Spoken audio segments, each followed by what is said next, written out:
Welcome to another episode of the Office Altering Hire and Empower with Molly McGrath podcast. If you're a returning listener, welcome back. If you're a first-time listener, hopefully you'll become a long-time listener. As always, I'm your show host, Molly McGrath, founder of Hiring and Empowering Solutions and creator of this revolutionary podcast. You can check us out at hiringandempowering.com.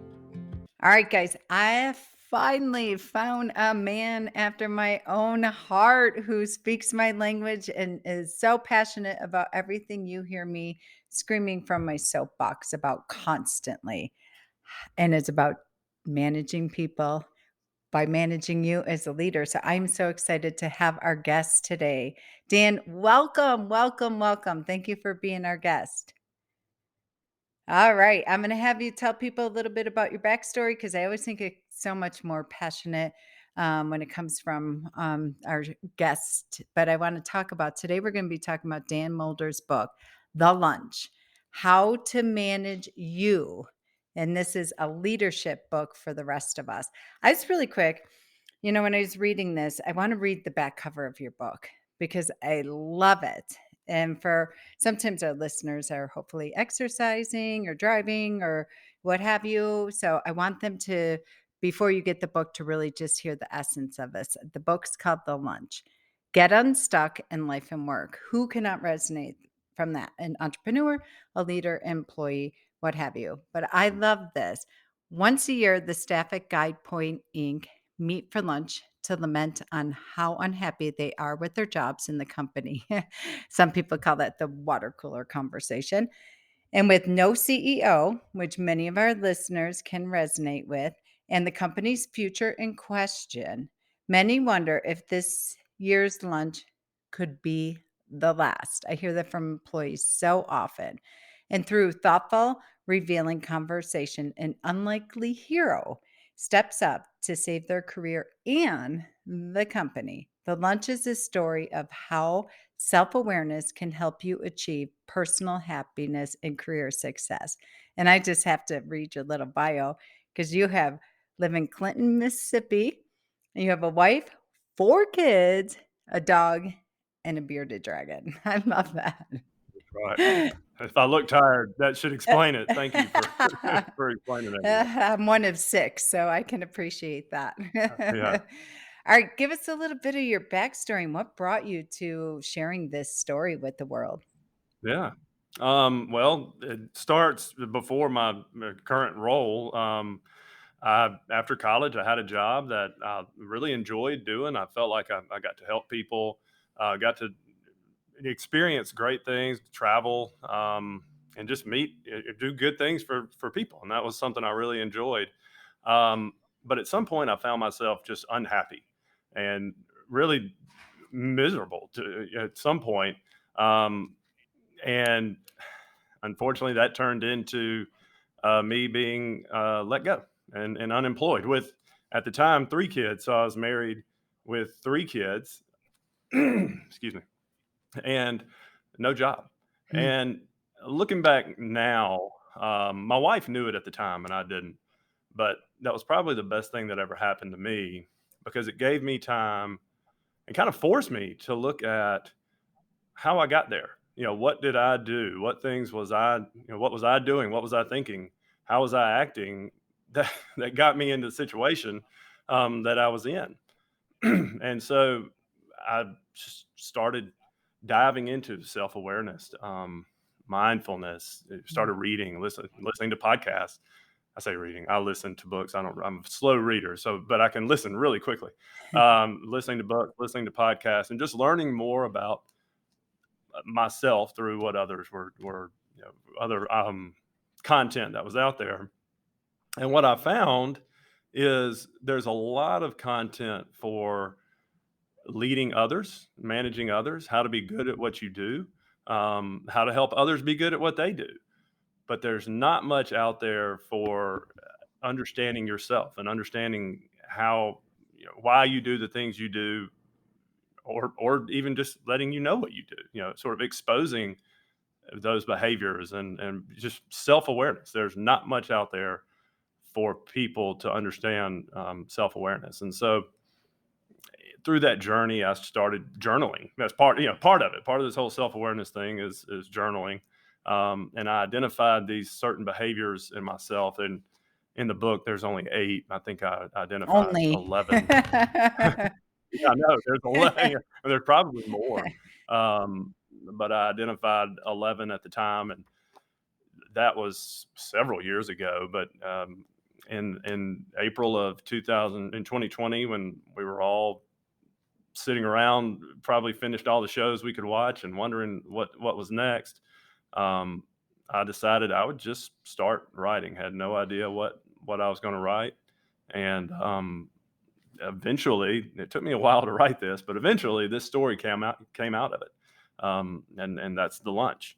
An interesting note, that back cover paragraph, after I wrote the first draft, which, as it's never good. Mhm. So your first manuscript is terrible. The editors hurt your feelings, but that paragraph has stayed the same since I wrote the whole thing. It was sort of my summary to send to the Upwork people who were helping me work on this, and that paragraph has stayed the same since the start. Yeah, I'll tell you, when I read it, I'm like, "My goodness, I don't know how many words this is," but every word is just like a gut punch. I think for every employee, employer, leader. So tell us about what you're doing now.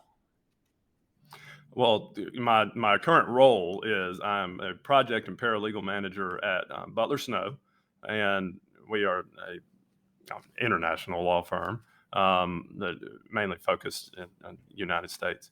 Um, and so my role is mainly to manage paralegals, and that takes up a lot of time. So I'm dealing with people and spend a lot of time with all the fun things that come with just with management. Yeah, yeah. Um, gosh, and I just love this because I think you know this. We were introduced through Anne of Paralegal Boot Camp, a near and dear friend of both of ours. And I was so excited when she introduced us, when you sent me your book. So thank you for that. And I love Carol's story in here. And one thing managing paralegals, I want to take a step back because our listeners are employees, whether W-2, 1099, what have you, paralegals working in law firms, and also by and large attorneys managing and or owning a law firm. And what would you say, sitting where you are right now, for the leaders that, what they can do to maybe bring some of this? Some people might call it new age or mindset. This word's thrown everywhere since the pandemic. And I don't think people fully, wholly understand it truly. And I think we're all still really uncovering it. But what would be some pearls of wisdom that you would leave for business owners and leaders in regards to maybe something that they could have done, can do now, or could have done in this awareness and self reflection to identify and support maybe a stuck employee? Yeah, and I like to call it meeting them where they are. So you're not getting something out of an employee or or a colleague. They're not acting or producing in a manner that you would expect them to do, and by talking to them, by meeting them where they are, they will start to talk to you and say things and exhibit behaviors that hopefully by reading the book you can identify as one of these mindsets that we talk about. But you have to give them the benefit of the doubt, at least to talk to them, to hear them out. Are they expressing groupie behavior? Are they trying not to be the leader? Are they trying to sort of tag along, or are they being box checkers and really limiting themselves to only what's been given to them, what's been provided? Are they? I could go down the whole Yes. list and go through all of these mindsets and all these exhibits, but are they being pleasers and just be yes men and yes women, trying not to rock the boat, trying not to mess with the status quo? Are they taking on too much? Are they afraid to delegate or afraid to say no to you as the boss? You have to listen to these things. Um, are they worrying more than they should? And worrier is a mindset in here. Are they being just negative? Are they which you know there's you have certain mindsets and they're some people, you want to be very careful with the hater mindset in the book, as we call it, the hater. That negative mindset can fester in a whole group and a team, and if you're not paying attention to that and trying to get ahead of that and be proactive and keeping everyone engaged and productive and really just feeling involved in what y'all are doing, that hater mindset can really infiltrate a group. Um, are they feeling entitled? Are they a little big for their britches, as we like to say? Um, are they not ready for what you're asking them to do? And are they exhibiting perfectionist behaviors? Are they holding on to something, saying it's not ready because it's not perfect, when in most cases done is better than perfect? You won't know that if you don't talk to them and don't hear them out and give them an opportunity um, to explain where they are and maybe why they're not achieving what you would expect. Because chances are they probably know they're not, and it's probably frustrating them as well. So just having the conversation is step one. Yeah, I love that. And as you're going through the list, I'm sitting here thinking of firms that I serve as a fractional CFO or CEO rather, and work with. And yes, yes, I can identify people in each of those camps. Everybody falls somewhere along, even as an entrepreneur, as you're saying, the perfectionist. A lot of times that's the business owner, that's the attorney. And so sometimes that self-awareness piece, what I want to say to you is what can our leaders, because this is what I hear all the time. And nothing shakes my soul and breaks my heart more than this statement that I hear from attorneys all the time and business owners, especially on the recruiting side or the coaching side. I'll get one or two calls. I gotta have to hire someone. They better come batteries included because I don't have time to spend with them, train them, coach them, what have you. Or if they have existing employees, maybe somebody who they're not sure if they're stuck, if they're what have you, fix my employees. So they want to delegate the relationship to me. And so I hear this all the time from business owners in law firms. And I'm like, whoa, whoa, whoa, time out. Like nothing is going to work if you have to realize you're in the human to human business. You're in the personal service industry. You're employing human beings. And in this market, 0.9% unemployment rate in the legal space. Good luck if they walk. You're not getting, so it's Right. not only, it's a retention tool. And it's not from a place of retaining people just for the sake of not having to go through the recruiting headache and heartache, but it's like you really have to take a look at the culture that you're creating, because guess what? People cared about culture, but they didn't know how to articulate it. This is my feeling, and want your insight. I'm so eager for it. They didn't have the language for it.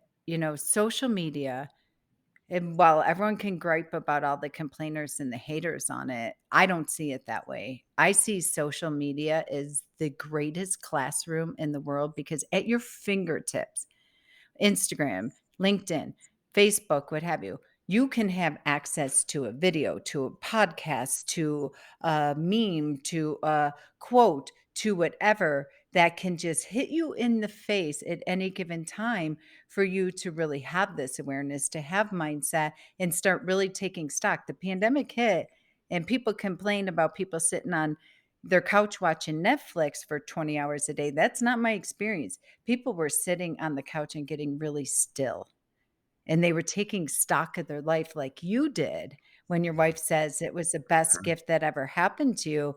And they're saying, what am I doing? I spend 90% of my waking hours at work. Oh, yeah. It was a great reset. Yeah, great resignation, if you want to call it, but it was definitely a great internal reset for a lot of folks to go to think about, what am I doing? What do I want out of my life? Um, and the one thing to say to managers and leaders and anyone trying to connect with people, or trying just to get people to do what they need to do to succeed in their company and their firm, and right now is probably just care. Um, People real they are not cogs in the wheel anymore. We are no longer um, cogs in a wheel, and you have to show that you care. And a lot of that has to do with connecting to them, appreciating what they bring to the table, hearing their opinion, asking them for advice, no, not being the smartest person in the room. And you hear all these things all the time, but as you're wrapped up in the busyness and really just, and sometimes people look at you, they look to you to say, I need guidance. Tell me what to do. And it's really easy to say exactly what to do, but to really develop and really connect, not doing that is oftentimes the best thing to do. Um, right now, especially, everyone wants to feel connected. They want to feel respected. They want to feel that they're all, individuals, and seen for that, and seen for those contributions, and just care is to sum that up right now. Just care, Mm. and again, meet them where they are. I love that. They wanna feel like you care. They wanna feel connected. They wanna feel respected. I can't tell you, my good friend, Victoria Collier, she's an attorney, as many of my listeners know. Her and I were having a conversation, last week about, I was sharing with her, I'm like, "I'm so frustrated with attorneys and placing for them. I'm about ready to go, get a job slinging drinks behind a bar or something because after 25 years of this, the statement I keep hearing from them, find rock star candidates, or they'll have people that care more than they do about their own clients in their firm. And when they voice their opinion, or they have a meltdown, or they, have a day where they finally just need to get it out of their body, their heads, their heart, what have you, I'll hear all the time, like, I don't have time for this and I don't care. And what I love what Victoria said to me, she goes, "We teach our children in our home, they are never allowed to say, 'I don't care,' ever.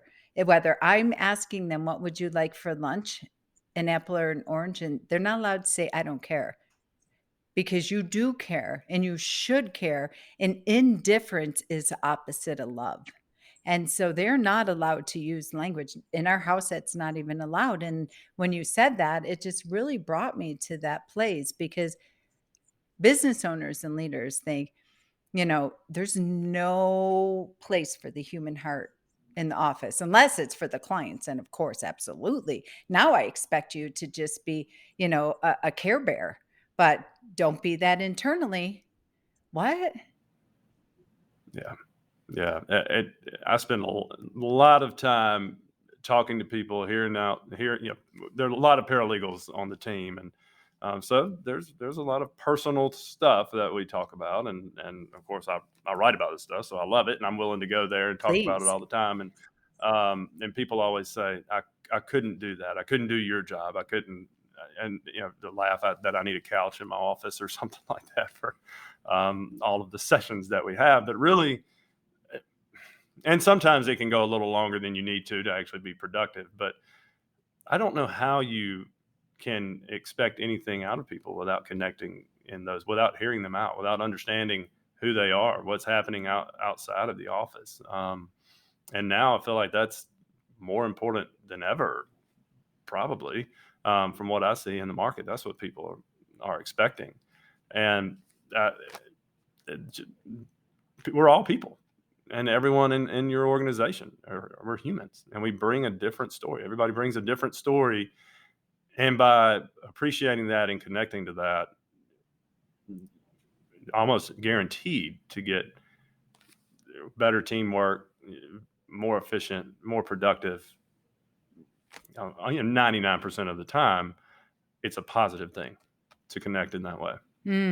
It's not only positive, it's necessary if you want to build a culture of growth. You want to build a culture where people will take a bullet for you, where people, because I get all the phone calls like you, like, boy, oh boy, I need a couch here. And I love it because I think as your job as a leader, and when you're employing people and you're working with people, is to hold space for them and allow for them to really do whatever they need to do to get it out and make it safe for them. And so I'd love for you to tell us quickly about Carol's story in a nutshell, if possible. And really, I love, like, the back cover says, where she, was the hero that steps up and saves not only her career, but the company. Well, Carol and the other, excuse me, other characters in the book really, what Carol understands more than anything is that people, we hold ourselves back. And no one, to, as we're talking about here, in many cases, management, leadership, we may not always recognize that. But what the secret that Carol knew through years and years of a career at, in this company, is that people hold themselves back, and there are certain mindsets that we have that are going to limit, for whatever reason we're holding ourselves back, we are going to hold ourselves back. And these are not limitations, they're not concrete, these are not finite limitations, these are simply things that we are probably telling ourselves to, for some reason, not achieve what we are meant to achieve. What, we all have skills, we all have gifts, and what hopefully you learn in the book is we also have ways of holding ourselves back from achieving what we were intended to achieve with those gifts and those skills. And so being aware of those, understanding how to hopefully work through those, um, who knows what can be achieved. Yeah, and if you have that awareness and listen to this podcast and then go back to your team, get deeply curious, go through, all the different, the people pleaser, the yes chick, that all that, and really get clear and hold space for your employees. And you have that, and then help them identify their superpower or what have you. How do you see that it can, and I do believe it's this extreme, save a company or it, really help a company rise above and evolve. Excuse me. Well, that's the sequel. Whenever I get around to finishing that one, but it is. I've had a few people ask me that question. So what happens next? Because we're not stuck with these mindsets. The point is to get around them, to get through them, to grow beyond that, to become a fully self-aware person. We might still have them, but we know how to work through them once we're aware. So when everyone in the company becomes aware, leaders from top to bottom, what happens? That story I hope to write really soon, but I will point that out. So I self-published this, but I made up a company called Tide Razor Media. Um, as I was trying to think, I didn't want it to be Dan Moulder published Dan Moulder's book, but everybody understands that that's how that works. And I was trying to think of a name, and I thought I had all these names that popped up, and they were always taken. Um, but I thought if everyone in an organization became more aware, tried to just be better with each other, towards the clients, at what we do, if a rising tide lifts all boats, what happens if we are all tide raisers? If everyone is moving to raise the tide, um, who knows what could happen? So that's the story. That's what I have to figure out. Part two uh, to come soon, but I, I honestly, who knows? Who knows what could happen with if everyone worked through these things and got out of their own way. And if it was a consistent, persistent conversation that was part of the fabric of our culture that we, the firms that I coach on, I have them in their weekly meetings rate themselves on how they're doing and seeing how they're doing in regards in their core cultures that they have in their core values within their firm, within their business, what have you, and check in and see how are we doing individually? How are we doing in a team centric approach?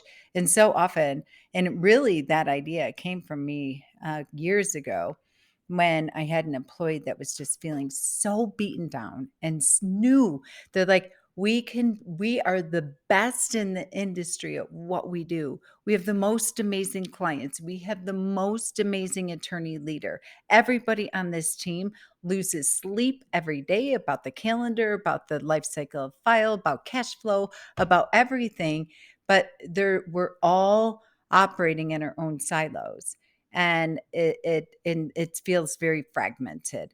And she said something so simple but yet so profound. She's like, do you know we don't even read our core values? Do you want me to read you our 5 core values? And she starts going through them all. that, family first. She goes, the owner, he's missed every one of his kids' soccer games. He doesn't get out. We try to push him out and say, "Don't worry about it," what have you. He's not doing it, so then we feel bad about leaving, and now we're exhausted, and now we're resentful, and the trickle-down effect, happens. Another one is that we have upfront and honest conversations. She goes, "We are all biting our tongues. We are all," and as she said that, and I'm like, "Why don't you guys start reading the core values every Monday in your stakeholders meeting?" Well, lo and behold, like the transformation in less than 30 days when they were like unapologetic, this unrelenting standard. We are reading these and we are rating on how we are doing with this because if we're not living and Mhm. breathing this, it is baked into the fabric of this culture.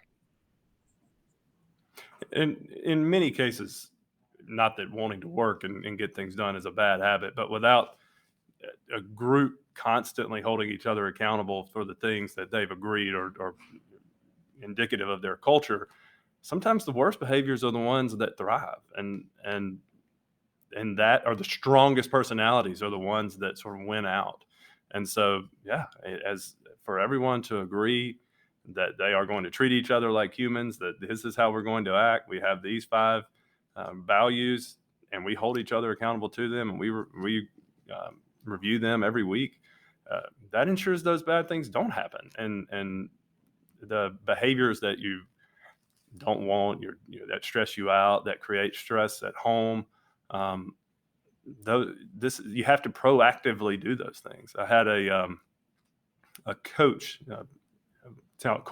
executive coach, tell me one time that leadership and good leadership was so important to him because it not only affected the employee and everyone others in the company, but a bad leader or good leader, those employees take that home. They take whatever they're feeling at work home, and those kids and their families see that side of them.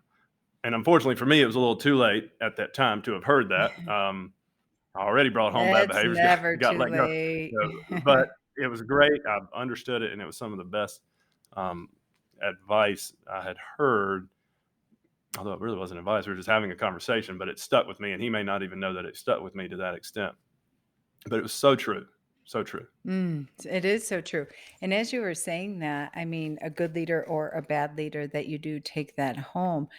And I'll just say this real quick, and then I'd love for you to kind of wrap up with some, value bombs for us here. When you were explaining that, like good behavior, bad behavior, what have you, I think a lot of times like that accountability, let's hold each other accountable to our hopes and dreams, not just the things that we're not getting done. And it just hit me like really in the belly. Uh, People so often think that accountability is a negative and that, it means that it's pointing to underperforming. But using your example and using the law firm, and maybe if you had that 6 months, 8 months, 12 months before, it might not have been too late where you had to hit this place of being stuck and burned out, of where we're holding ourselves accountable to never getting to that place of stuck and burnout. We're holding ourselves accountable to getting home. Maybe one day a week we can all work late, but that's it. Or what have you. So accountability is not a bad thing. It's not about micromanaging or what have you. It's really holding your values high and your spirit high and what you want in this life and being holding your feet to the fire, so to speak, so you can live your best life and not ever get to the place that you've been at, I've been at, many people have been at. Well, a couple thoughts as you were saying that. Number one, we historically we don't want to go there with people at work. It's whether it's uncomfortable. I don't know. Maybe it's some HR Oh, concerns as to having certain I know. conversations with people. What I don't know why we don't do those things, but there's also a certain maturity to saying we're not achieving this, and these are the difficult things we need to do to get there to achieve whatever these values are and whatever we have to do. So some of it's just comfort. It's just easy to keep going and Although by keeping going, it's getting worse for you. So you have to shake up. You have to, maybe maybe it's not the right place to be, or maybe you have to let this person go to get there. But maybe sometimes you have to do some uncomfortable things to achieve what you're trying to achieve. Um, and the other thing I thought while you were saying that is, as a team, for a team to achieve those things, everyone has to buy in.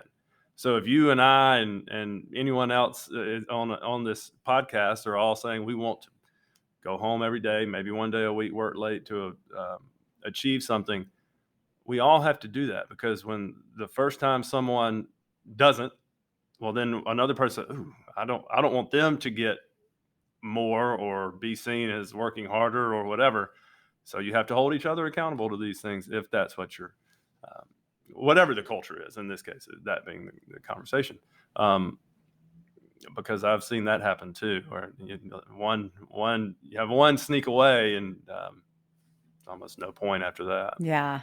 Oh, so beautifully said. So, what is some drive-by coaching thought downloads that you would give to our listeners about being on the other side of the breakdown to the breakthrough? And what's some words of wisdom that you would give to them in regards to what your life looks like now? Yeah. You it is uncomfortable. I think I just threw a lot of what I would add out there. If you're not achieving something in your life, whatever, if you're, and we all probably are stressed at times and feel like maybe we're not where we would like to be. Um, but by understanding what you're saying, what you're doing, you really have to look to your inside, look inward and understand, but just be self-aware to the habits you have, the words you use, the things you do. Um, and then it gets really uncomfortable to try to change those things, and try to tell others that you are going to change those things.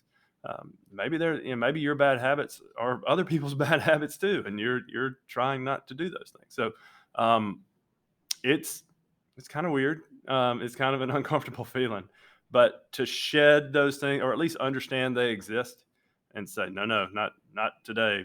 Whatever mindset we're trying to shake that day. Um, it's a lot calmer. I'm not going to say, I'm not a happiness guru and sitting around and just 100% happy all day, but I'm a lot less stressed, a lot less anxious about things, and things can happen, and I don't I don't freak out nearly as much as I used to, Mm. and it just a different perspective. I love that. Yeah, progress, not perfection, number one. And number two, you can't put a price on. So often I'll hear business owners and employees talk about, there's only two measuring sticks, time and money. I'm like, for me, first and foremost is your energy. First and foremost, Yeah, how you walk around and how you're feeling every day. Because you could have all the money in the world in the bank, and you can have all the resources that you have, what have you, but if you do not, it's an inside job.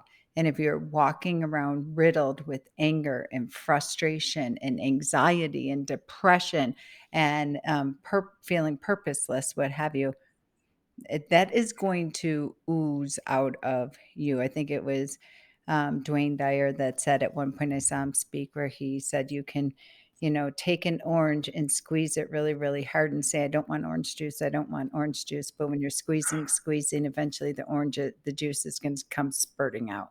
And I love that yeah. because no matter how much you want, when you get squeezed and squeezed and squeezed, it's coming out, and usually in not the most beautiful, glorious, helpful, impactful way. I haven't heard that. That's really good. Yeah. I like that. I like to say that you said energy.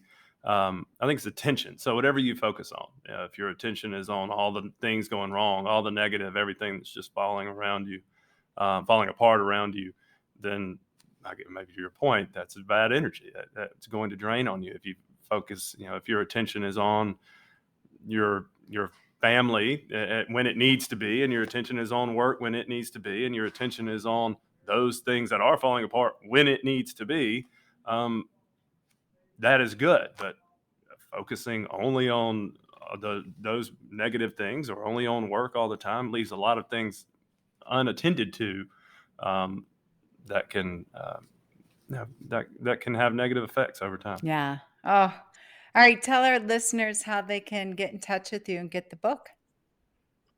Well, the book is on Amazon. It's called The Lunch.